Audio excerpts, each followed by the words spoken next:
ನೀವು ಕಂಟೆಂಟ್ ಕ್ರಿಯೇಟರಾ? ನಿಮ್ಮದು YouTube Facebook channel ಇದೆಯಾ? ಇಂಟರ್ವ್ಯೂ ಮಾಡಬೇಕು ಅನ್ನೋ ಆಸೆ ಇದೆ, ಆದರೆ ಕ್ಯಾಮ್ರಾ ಇಲ್ಲ. ಕಂಟೆಂಟ್ ನಿಮ್ಮದು, ಅದನ್ನು ಸೆರೆ ಹಿಡಿಯೋ ಜವಾಬ್ದಾರಿ ನಮ್ಮದು. ಒಂದು ಕಾಲ್ ಮಾಡಿ, ನಾವು ಬಂದು ಶೂಟ್ ಮಾಡಿಕೊಡ್ತೀವಿ.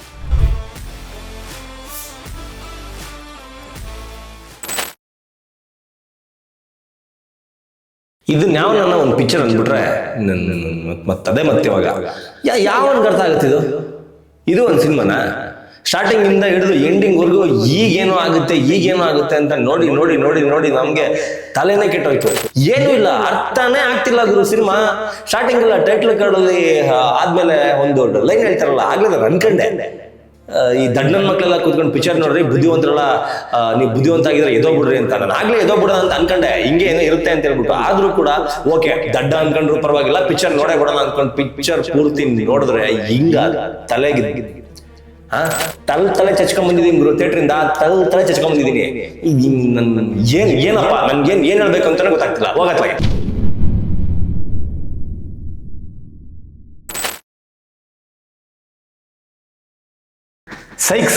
ಸೈಕ್ ಆಗಿದೆ ಪಿಕ್ಚರ್.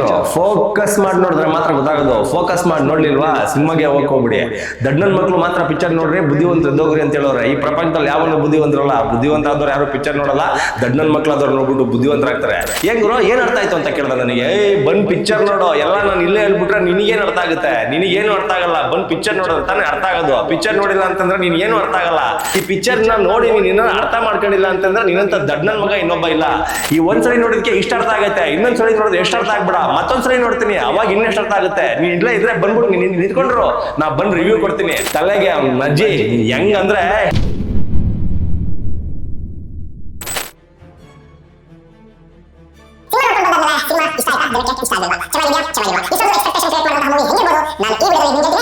ಏನಪ್ಪಾ ಅಂತಂದ್ರೆ ಉಪೇಂದ್ರ ಸರ್ ಡೈರೆಕ್ಷನ್ ಮಾಡ್ತಾರೆ ಅಂದ ತಕ್ಷಣ ಆ ಸಿನಿಮಾ ಮೇಲೆ ಸಿಕ್ಕಾಪಟ್ಟೆ ಎಕ್ಸ್ಪೆಕ್ಟೇಷನ್ ಇದ್ದೇ ಇರುತ್ತೆ.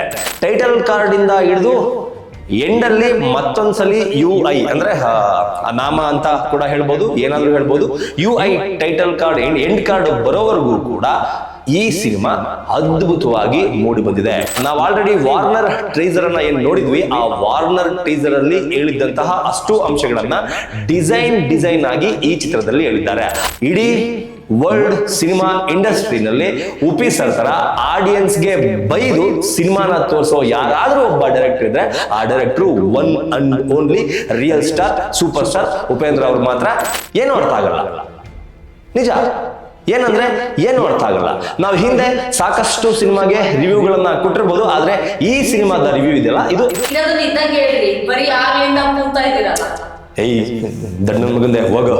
ನಾವು ರಿವ್ಯೂ ಕೊಡೋ ಸಿನಿಮಾ ರಿವ್ಯೂ ಕೊಡೋರು ಉಪಿ ಸರ್ ಸಿನಿಮಾ ಇಲ್ಲದಾಗ ಮಾತ್ರ ಇಷ್ಟೊಂದು ತಲೆ ಕೆಡಿಸ್ಕೊಳ್ಳೋದು. ಚೆನ್ನಾಗಿಲ್ಲ ಅಂತಂದ್ರೆ ನಿನ್ ದಡ್ಡನ್ ಮಗ ಅಂತಾರೆ, ಚೆನ್ನಾಗಿದೆ ಅಂತಂದ್ರೆ ಇನ್ನೇನೋ ಅಂತಾರೆ. ನಾ ಇನ್ನೊಂದ್ಸಲಿ ಪಿಕ್ಚರ್ ನೋಡ್ಬೇಕು ರಿವ್ಯೂ ಕೊಡಕ್ಕೆ. ನಮ್ ಕಷ್ಟ ನಮ್ಗೆ ಗೊತ್ತು. ರೆಡಿ ಕಡೆ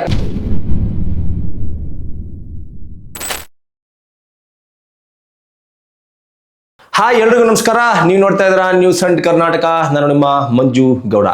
the most expected movie UI ಇವತ್ತು ರಿಲೀಸ್ ಆಗಿದೆ. ಸಿನಿಮಾ ಹೆಂಗಿದೆ? ಚೆನ್ನಾಗಿದೆಯಾ ಚೆನ್ನಾಗಿಲ್ವಾ?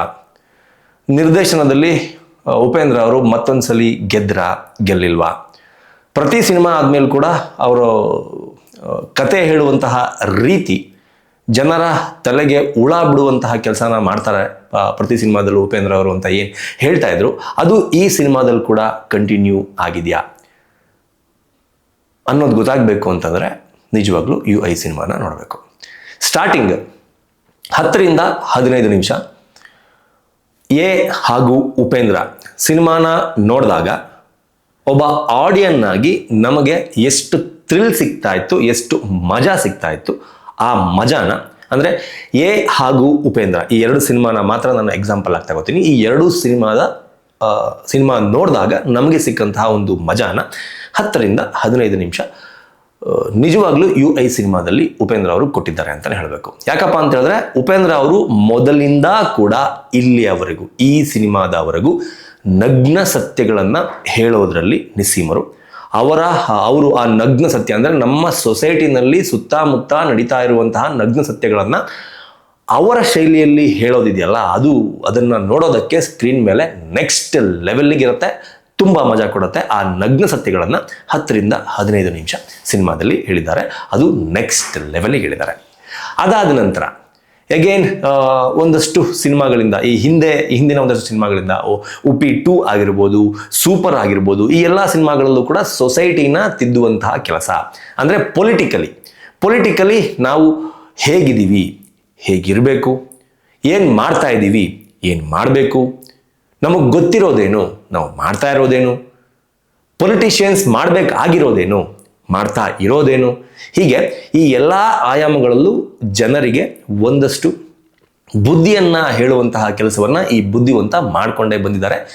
ಆ ಕೆಲಸನ ಈ ಸಿನಿಮಾದಲ್ಲಿ ಕೂಡ ಮಾಡಿದ್ದಾರೆ. ವಾರ್ನರ್ ಅಂತ ಒಂದು ಪುಟ್ಟ ಟೀಸರನ್ನು ಬಿಟ್ಟಾಗಲೇ ನಾನೊಂದು ರೀಲ್ಸ್ ಮಾಡಿ ಹೇಳಿದ್ದೆ, ಆ ವಾರ್ನರಲ್ಲಿ ಏನನ್ನ ಹೇಳೋದಕ್ಕೆ ಹೊರಟಿದ್ದಾರೆ, 2040 ಅಷ್ಟೊತ್ತಿಗೆ ಏನಾಗುತ್ತೆ ಅದನ್ನು ಇಡೀ ಸಿನಿಮಾದಲ್ಲಿ ಒಂದು ಕಡೆ ಪರ್ಫೆಕ್ಟ್ ಆಗಿ ತೋರಿಸಿದ್ದಾರೆ ಅಂತಲೇ ಹೇಳಬೇಕು. ಹಾಗಿದ್ರೆ ಉಪೇಂದ್ರ ಥರದ ಒಂದು ಮಜಾ, ಅದರ ಜೊತೆಗೆ ಹಿಂದಿನ ಉಪಿ 2 ಸೂಪರ್ನಲ್ಲಿ ಹೇಳಿದಂತಹ, ಅದ್ರ ಜೊತೆಗೆ ಪ್ರಜಾಕೀಯದಲ್ಲಿ ಹೇಳಿದಂತಹ ಒಂದಷ್ಟು ರಾಜಕೀಯದ ಪಾಠ, ಇದನ್ನು ಬಿಟ್ಟರೆ ಸಿನಿಮಾದಲ್ಲಿ ಏನೂ ಇಲ್ವಾ? ಇದೆ. ಅದನ್ನು ಬಿಟ್ಟು ಸಿನಿಮಾದಲ್ಲಿ ಇನ್ನೂ ಬಹಳಷ್ಟಿದೆ. ಆದರೆ ಆ ಎಲ್ಲ ಅಂಶಗಳು ಒಬ್ಬ ಕಾಮನ್ ಸಿನಿಮಾ ಆಡಿಯನ್ಗೆ ಅರ್ಥ ಆಗುತ್ತಾ? ನನಗಂತೂ ಡೌಟ್ ಇದೆ, ಅದು ಒಬ್ಬ ಕಾಮನ್ ಸಿನಿಮಾ ಆಡಿಯನ್ಗೆ ಅರ್ಥ ಆಗುತ್ತೆ ಅಂತ. ಸಾಕಷ್ಟು ಸರಿ ಉಪೇಂದ್ರ ಅವರೇ ಹೇಳಿದ್ದಾರೆ, ನನ್ನ ಸಿನಿಮಾನ, ಅದರಲ್ಲೂ ಎಸ್ಪೆಷಲಿ UI ಸಿನಿಮಾನ ಒಂದು ಸಾರಿ ನೋಡಿದ್ರೆ ಅರ್ಥ ಆಗೋದು ಸಿಕ್ಕಾಪಟ್ಟೆ ಕಷ್ಟ ಅಂತ. ಹೌದು, UI ಸಿನಿಮಾನ ಒಂದು ಸಾರಿ ನೋಡಿದ್ರೆ ಅರ್ಥ ಆಗೋದು ಸಿಕ್ಕಾಪಟ್ಟೆ ಕಷ್ಟ. ನಾನೀಗ ಒಂದಷ್ಟು ಪಾಯಿಂಟ್ಗಳನ್ನು ನಿಮ್ಮ ಮುಂದೆ ಪ್ರೆಸೆಂಟ್ ಮಾಡ್ತೀನಿ. ಈ ಪಾಯಿಂಟ್ಗಳನ್ನು ಕೇಳಿಸಿಕೊಂಡು ಆದ ನಂತರ ಈ ಸಿನಿಮಾನ ನೋಡಿ ಬಂದವರಿಗೂ ಕೂಡ ಹೌದಾ ಇಷ್ಟೆಲ್ಲ ಇತ್ತ ಅಂತ ಅನ್ನಿಸ್ಬೋದು. Let's start. ಈ ಸಿನಿಮಾದಲ್ಲಿ ಉಪೇಂದ್ರ ಅವರು 2 ಪಾತ್ರಗಳಲ್ಲಿ ಕಾಣಿಸ್ಕೊಂಡಿದ್ದಾರೆ. ಒಂದು ಬ್ಲ್ಯಾಕ್ ಶೇಡ್, ಇನ್ನೊಂದು ವೈಟ್ ಶೇಡ್. ಬ್ಲ್ಯಾಕ್ ಏನನ್ನ ಸೂಚಿಸುತ್ತೆ ಅಂತಂದ್ರೆ ಕೆಟ್ಟದ್ದು, ವೈಟ್ ಏನನ್ನ ಸೂಚಿಸುತ್ತೆ ಅಂತಂದ್ರೆ ಒಳ್ಳೆಯದು. ಒಂದು ಕೆಟ್ಟದ್ದು, ಇನ್ನೊಂದು ಒಳ್ಳೆಯದು. ಈ 2 ಪಾತ್ರಗಳನ್ನ ಸಹ ಸಿನಿಮಾದಲ್ಲಿ ಉಪೇಂದ್ರ ಅವರು ಮಾಡಿದ್ದಾರೆ. ಈ 2 ಪಾತ್ರಗಳು ಏನನ್ನ ಹೇಳೋದಕ್ಕೆ ಹೊರಟಿದೆ, ಜನರನ್ನ ಯಾವ ರೀತಿ ತಲುಪೋದಕ್ಕೆ ಹೊರಟಿದೆ ಅನ್ನೋದನ್ನ ನೋಡೋದಾದ್ರೆ, ಬ್ಲ್ಯಾಕ್ ಶೇಡ್ನಲ್ಲಿ ಉಪೇಂದ್ರ ಅವರು ಕಲ್ಕಿ ಅವತಾರವನ್ನ ತಾಳಿ ಕಲ್ಕಿ ಏನೆಲ್ಲ ಮಾಡಬಹುದು, ಅಂದ್ರೆ ಭಗವದ್ಗೀತೆ, ಪುರಾಣ, ಈ ಎಲ್ಲದರಲ್ಲೂ ಕೂಡ ನಂಬಿಕೆ ಇದ್ದವರಿಗೆ ಈ ಕಲ್ಕಿ ವಿಷ್ಣುವಿನ ಒಂದಷ್ಟು ಅವತಾರಗಳ ಬಗ್ಗೆ ಗೊತ್ತಿರುತ್ತೆ. ಆ ಕಲ್ಕಿ ಅವತಾರವನ್ನ ಈ ಸಿನಿಮಾದಲ್ಲಿ ಉಪೇಂದ್ರ ಅವರು ಬ್ಲ್ಯಾಕ್ ಶೇಡ್ನಲ್ಲಿ ತೋರಿಸಿದ್ದಾರೆ. ಕಲ್ಕಿ ಅವತಾರ ಕಲಿಯುಗದಲ್ಲಿ ಬರೋದಕ್ಕೆ ಇನ್ನು ಸಾಕಷ್ಟು ವರ್ಷಗಳು ಬಾಕಿ ಇದೆ. ಆದರೆ ನಮ್ಮ ಜನ ಈಗ ಆಲ್ರೆಡಿ ಆ ಕಲ್ಕಿಯ ಮನಸ್ಥಿತಿಯನ್ನ ತಲೆಯಲ್ಲಿ ತುಂಬಿಕೊಂಡ್ಬಿಟ್ಟು ಜೀವನವನ್ನ ನಡೆಸ್ತಾ ಇದ್ದಾರೆ. ಅದಕ್ಕಿಂತ ಮುಂಚೆ ಇನ್ನೊಂದು ಯುಗ ಬರ್ಲಿಕ್ಕೆ ಬಾಕಿ ಇದೆ, ಬರಬಹುದು ನಮ್ಮ ಜನ ಮನಸ್ಸು ಮಾಡಿದ್ರೆ. ಆದ್ರೆ ನಮ್ಮ ಜನ ಅದಕ್ಕೆ ಮನಸ್ಸು ಮಾಡ್ತಾ ಇಲ್ಲ. ಅದು ಯಾವ ಯುಗ? ಸತ್ಯಯುಗ. ಆ ಸತ್ಯಯುಗದ ರೆಪ್ಲಿಕಾವನ್ನೇ ವೈಟ್ ಶೇಡ್ನಲ್ಲಿರುವ ಉಪೇಂದ್ರ ಈ ಸಿನಿಮಾದಲ್ಲಿ ಹೇಳ್ತಾರೆ. ನಾವಿಲ್ಲಿ ನೀಟಾಗಿ ಗಮನಿಸಬೇಕಾದದ್ದು ಏನಪ್ಪಾ ಅಂತಂದ್ರೆ, ಬ್ಲ್ಯಾಕ್ ಶೇಡ್ನಲ್ಲಿರುವಂತಹ ಉಪೇಂದ್ರ ಜನರನ್ನ ಹೊಡೆದು ಬಡಿದು ಫೇಕ್ ಪ್ರಾಮಿಸಸ್ನ ಮಾಡಿ ಅವರ ಮುಗ್ಧತೆಯನ್ನ ಉಪಯೋಗ ಮಾಡಿಕೊಂಡು ಜಾತಿ ಧರ್ಮ ಎನ್ನುವ ವಿಷ ಬೀಜವನ್ನ ಜನರ ಮನಸ್ಸಿನಲ್ಲಿ ಬಿತ್ತುವುದರ ಮೂಲಕ ಕೊನೆಗೆ ಜನರ ಬಳಿ ಇರೋದನ್ನ ಎಲ್ಲವನ್ನೂ ಕಿತ್ಕೊಂಡು ಇರುವ ಎಲ್ಲವನ್ನೂ ಕಿತ್ಕೊಂಡು ಅವ್ರನ್ನ ಮೂರಾ ಬಟ್ಟೆ ಮಾಡಿಬಿಡ್ತಾನೆ. ಜೊತೆಗೆ ಕೊನೆಗೆ ಅವರು ಹಾಕಿರುವಂತಹ ಲಂಗೋಟಿಯನ್ನ ಕೂಡ ಕಿತ್ಕೊಳ್ಳೋದಕ್ಕೆ ಪ್ರಯತ್ನ ಪಡ್ತಾನೆ ಅನ್ನೋದು ಬ್ಲ್ಯಾಕ್ ಶೇಡ್ ಹೇಳುತ್ತೆ. ಅದರ ಜೊತೆಗೆ ವೈಟ್ ಶೇಡ್ ಕೂಡ ಬರುತ್ತೆ. ಈ ವೈಟ್ ಶೇಡ್ನಲ್ಲಿರುವಂತಹ ಉಪೇಂದ್ರ ಜನರಿಗೆ ಸಹಾಯ ಮಾಡುವಂತಹ ಕೆಲಸ, ಜನರಿಗೆ ಒಳ್ಳೆಯದನ್ನ ಮಾಡುವಂತಹ ಕೆಲಸ, ಜನರ ಅವಶ್ಯಕತೆಗಳನ್ನ ಈಡೇರಿಸುವಂತಹ ಕೆಲಸ, ಇಡೀ ಸಮಾಜವನ್ನ ಸದೃಢವಾಗಿ ಕಟ್ಟಿ ಸಮಾಜದಲ್ಲಿರುವಂತಹ ಪ್ರಜೆಗಳು ಖುಷಿಯಾಗಿ ಹ್ಯಾಪಿಯಾಗಿ ಇರುವಂತಹ ಒಂದು ಸಮಾಜವನ್ನ ನಿರ್ಮಾಣ ಮಾಡಿರ್ತಾನೆ. ಆದರೆ ಒಂದು ಬ್ಲ್ಯಾಕ್ ಶೇಡ್, ಇನ್ನೊಂದು ವೈಟ್ ಶೇಡ್, ಈ 2 ಶೇಡ್ಗಳಲ್ಲಿ ಜನರಿಗೆ ತಲೆಯ ಒಳಗೆ ಹೋಗುವಂತಹ ವಿಚಾರ ಯಾವುದಪ್ಪ ಅಂತಂದ್ರೆ ಬ್ಲ್ಯಾಕ್ ಶೇಡ್ನಲ್ಲಿರುವಂತಹ ವಿಚಾರ. ಈ ವೈಟ್ ಶೇಡ್ ಅಂದ್ರೆ ಒಳ್ಳೆಯ ತನ ಇರುವಂತಹ ಸತ್ಯಯುಗ ಇರುವಂತಹ ಉಪೇಂದ್ರ ಅವರು ಜಾತಿ ಇಲ್ಲ, ಧರ್ಮ ಇಲ್ಲ, ನಮ್ಮನ್ನು ಸೃಷ್ಟಿ ಮಾಡಿರುವ ದೇವರು ಬೇರೆ, ನಾವೇ ಸೃಷ್ಟಿ ಮಾಡಿಕೊಂಡಿರುವ ದೇವರು ಬೇರೆ, ಈ ಎಲ್ಲ ಪದ್ಧತಿಗಳನ್ನು ಬಿಡಬೇಕು, ಎಲ್ಲರೂ ಖುಷಿಯಾಗಿ ಇರಬೇಕು ಅನ್ನೋದನ್ನ ಜನರ ಮನಸ್ಸಿಗೆ ಮುಟ್ಟುವ ರೀತಿ ಹೇಳೋದಕ್ಕೆ ಹೋದಾಗ ಈ ಬ್ಲ್ಯಾಕ್ ಶೇಡ್ ಉಪೇಂದ್ರ ಬಂದು ಅಲ್ಲಿದೆಯಲ್ಲ, ಅದು ಯಾವುದದು ನಾಯಿ ಪಮೋರಿಯನ್ನು ಇಲ್ಲಿದೆಯಲ್ಲ, ಇದ್ಯಾವುದಿದು ನಾಯಿ, ಬೀದಿ ನಾಯಿ, ಕಂತ್ರಿ ನಾಯಿ. ನಾಯಿಗಳಿಗೆ ಜಾತಿ ಇದೆ, ಮನುಷ್ಯ ಆಗಿ ಹುಟ್ಟರೋ ನಿನಗೆ ಜಾತಿ ಇಲ್ವಾ? ಬಿಟ್ಟರು ತಲೆಗುಳ, ಜನ ತಲೆ ಕೆಡಿಸ್ಕೊಂಡ್ಬಿಟ್ರು. ಓಕೆ, ದೇವ್ರು ದೇವ್ರು ದೇವ್ರು ಅಂತಿರಲ್ಲ, ನೀವು ಯಾವುದು ಜಾತಿ ಇಲ್ಲ, ಧರ್ಮ ಇಲ್ಲ, ಏನಿಲ್ಲ, ದೇವ್ರಿಲ್ಲ ಅಂತ ಹೇಳ್ತಿರಲ್ಲ, ಸರಿ ಆಯ್ತು. ಇದನ್ನೆಲ್ಲ ಹೇಳೋ ನೀವು ಈ ದೇವ್ರ ಫೋಟೋನ ತಾಕತ್ತಿದ್ರೆ ತುಳಿರಿ, ತುಳ್ಕೊಂಡು ಓಡಾಡಿ ನೋಡೋಣ ನಿಮಗೆ ತಾಕತ್ತಿದ್ರೆ ಅಂತ ಒಂದಷ್ಟು ನಾವೇ ಸೃಷ್ಟಿ ಮಾಡಿಕೊಂಡಿರುವಂತಹ ಕೆಲವು ದೇವರುಗಳನ್ನು ನೆಲದ ಮೇಲೆ ಹಾಸ್ತಾರೆ. ಹಾಸಿದಾಗ ಅದನ್ನು ತುಳಿಯೋದಕ್ಕೆ ಅಲ್ಲಿಯ ಜನ ಹೆದರ್ಕೋತಾರೆ. ಆಗ ವೈಟ್ ಶೇಡ್ ಅಂದರೆ ಒಳ್ಳೆಯ ಉಪೇಂದ್ರ ಬಂದು ಹೇಳ್ತಾರೆ, ನಾನು ನನ್ನನ್ನು ಸೃಷ್ಟಿ ಮಾಡಿರುವಂತಹ ದೇವರಿಗೆ ರೆಸ್ಪೆಕ್ಟ್ ಕೊಡ್ತೀನಿ, ನನ್ನನ್ನು ಸೃಷ್ಟಿ ಮಾಡಿರುವಂತಹ ದೇವರನ್ನು ನಾನು ಪೂಜಿಸ್ತೀನಿ. ಆದರೆ ನಾವೇ ಸೃಷ್ಟಿ ಮಾಡಿರುವಂತಹ ಈ ದೇವರನ್ನು ತಿಳಿದುಕೊಂಡು ಹೋಗೋದಕ್ಕೆ ನನಗೆ ಭಯ ಇಲ್ಲ ಅಂತ ತುಳಿಯೋದಕ್ಕೆ ಪ್ರಯತ್ನ ಪಡ್ತಾರೆ. ಅಂದರೆ ಅದರ ಮೇಲೆ ನಡ್ಕೊಂಡು ಹೋಗೋದಕ್ಕೆ ಪ್ರಯತ್ನ ಪಡ್ತಾರೆ.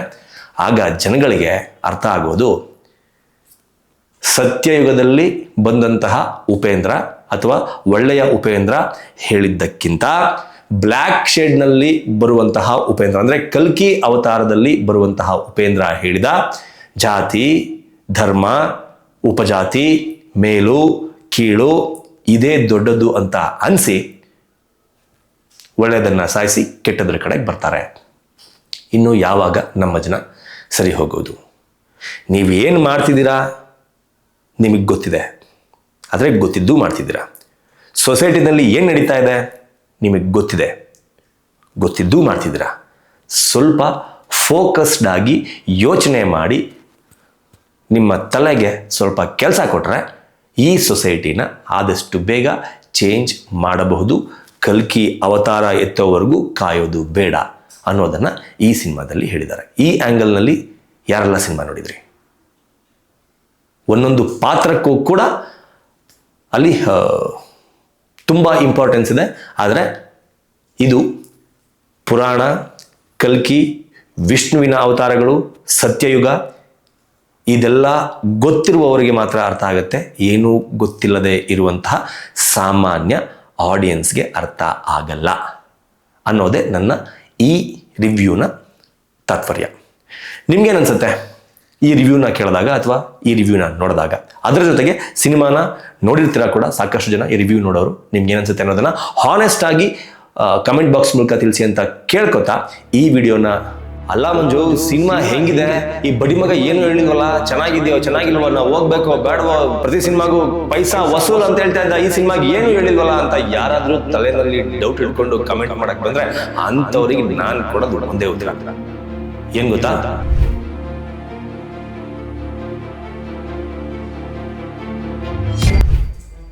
ನೀವು ಹೋಗಿ UI ಸಿನಿಮಾ ನೋಡಿ ಚೆನ್ನಾಗಿದೆಯೋ ಇಲ್ವೋ ಅಂತ ನಿಮಗೆ ಗೊತ್ತಾಗುತ್ತೆ. ಓಕೆ, ನಮಸ್ಕಾರ.